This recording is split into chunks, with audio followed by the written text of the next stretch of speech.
ছাড়া থাকি আমারও খুব ভালো লাগে ওনার থাকাতে ভালো লাগে। লোভে পড়ে গেছি। আমি বিদেশি জামাইকে বললাম ডিভোর্স দিতে। এখন ওনার ভালোবাসায় আমি মুক্ত হয়ে আমার বিদেশি জামাইকে বললাম যে তুমি আমাকে ডিভোর্স দিয়ে দাও। এখন আমার জামাই তো পুরোই অবাক যে আসছে বাসায়, কিছুদিন হইলো না বাড়ি থেকে, এখন উনি আমার কাছে ডিভোর্স চাচ্ছে, মানেটা কি? আমি কোনো কিছু বুঝলাম না, কোনো কিছুই বুঝলাম না। সে আমাকে এই কথা বলার পরে প্রতিদিনের মতো আমার সাথে এসে থাকে। সে প্রত্যেকদিনের মতো আমার সাথে এসে থাকতে থাকে, কিন্তু আমি তো ওনার সবকিছুতেই ভালো লাগে, যেহেতু আমার স্বামী আমার কাছে নাই, উনি আমার স্বামীর সবকিছু দিচ্ছেন, এজন্য আমি ওনাকে দূরে সরাইতেও পারি না।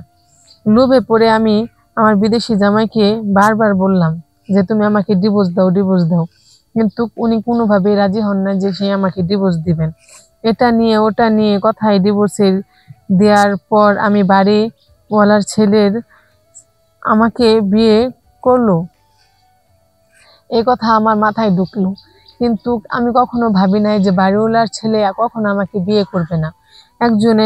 একটা বিবাহিতা মেয়েকে কোনো সময় একটা অবিবাহিত ছেলে বিয়ে করতে চায় না, কারণ একটা বিবাহিতা মেয়ে একটা স্বামীর ঘরেই ভালো থাকে। স্বামীর ঘর থেকে বেরিয়ে এসে কখনো সে ভালো একটা ছেলের সন্ধান পায় না, কোনো একটা ভালো ছেলে তাকে বিয়েও করতে চায় না। কারণ কেন জানেন? সে ডিভোর্সি। আসসালামু আলাইকুম গাইস, আবারও ফিরে আসলাম আপনাদের মাঝে আমার জীবনের কিছু গল্প বলার জন্য। আশা করি আমার গল্পগুলো আপনারা শুনবেন। আপনাদের যদি আমার মতো পরিচিত যারা পড়েছেন, অবশ্যই তারা লাইক কমেন্ট শেয়ার করবেন। এখন আমি আমার পরিচয় দিচ্ছি। আমার নাম হচ্ছে লিজা, আমার বাড়ি হচ্ছে যশোহর। আমার স্বামী হচ্ছেন একজন, আমার জামাইয়ের নাম হচ্ছে মুতালেব। উনি দুবাই একজন প্রবাসী। আপনাদের সাথে আমি সবকিছু বলছি, সবকিছু শেয়ার করছি, আশা করি আমার সবকিছু বুঝতে পারবেন। টাকা পয়সা ওনার কাছে কোনো কিছুর অভাব নাই, উনি ইনকাম করেন, তাই গ্রাম থেকে চলে আসলাম ঢাকায়। উনি দুবাই থেকে আমাকে টাকা পয়সা অনেক কিছুই দেন, কিন্তু দিলে কি হবে বুঝতেই তো পারছেন। একটা মেয়ে মানুষের জীবনে টাকা পয়সাটা সবচেয়ে বড় না, সবচেয়ে বড় তার স্বামীর কাছে থাকা। এখন আমার স্বামী তো আমার সাথে কাছেই থাকতে পারে না, এখন আমি কি করব বলেন? আমাকে বলছে তুমি বাড়ি থেকে চলে আসো, আয়সা ঢাকায় বাসার মধ্যে থাকো। আমি বাড়ি থেকে চলে আসছি ঢাকায়, ফ্ল্যাট বাসা, একা থাকি। ফ্ল্যাট বাসার মধ্যে একা একা আমি থাকতে আমার আর ভালো লাগছে না। এই জন্য আমি ভাবছিলাম বাসার মালিকের ছেলের নাম হচ্ছে সুয়েল। আমি একা একা থাকি এটা দেখছি, কারণ আমার তো কোনো বাচ্চা কাচ্চাও না, আমার তো কোনো কিছুই নাই, যেহেতু আমি একা থাকি। ও ছেলে আমার দিকে এভাবে চায় যাতে আমার ভালো লাগে। সোহেল আমারে ফুল লাইসা বলে ডাকে, ফাইসাইল লাইসা প্রেম করে, প্রতিদিন আমার সাথে এসে থাকে। উনি আমার সাথে এসে থাকতে চায়, কারণ আমি ওর স্বামী ছাড়া থাকি আমারও খুব ভালো লাগে ওনার থাকাতে ভালো লাগে। লোভে পড়ে গেছি। আমি বিদেশি জামাইকে বললাম ডিভোর্স দিতে। এখন ওনার ভালোবাসায় আমি মুক্ত হয়ে আমার বিদেশি জামাইকে বললাম যে তুমি আমাকে ডিভোর্স দিয়ে দাও।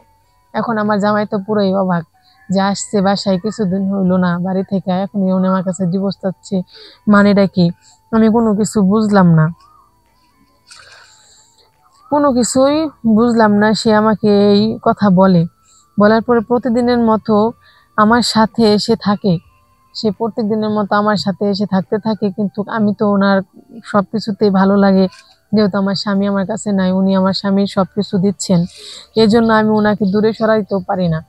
লোভে পড়ে আমি আমার বিদেশি জামাইকে বারবার বললাম যে তুমি আমাকে ডিভোর্স দাও, কিন্তু উনি কোনোভাবেই রাজি হন না যে সে আমাকে ডিভোর্স দিবেন। এটা নিয়ে ওটা নিয়ে কথায় ডিভোর্সের দেওয়ার পর আমি বাড়িওয়ালার ছেলের আমাকে বিয়ে করলো, এই কথা আমার মাথায় ঢুকলো।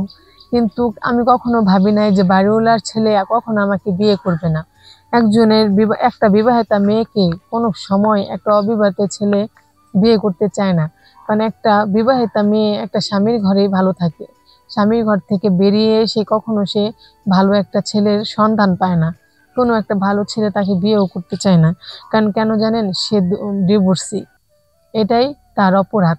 কিন্তু এই ডিভোর্সিটা কেন হচ্ছে? আপনাদের মতো পুরুষদের কারণে। আপনারা পুরুষরা সবসময় একটা বিবাহিতা মেয়েদের কাছেই যান, ওরে কত ভালো লাগে আপনার বলার উপায় নাই, ভাষাও নাই।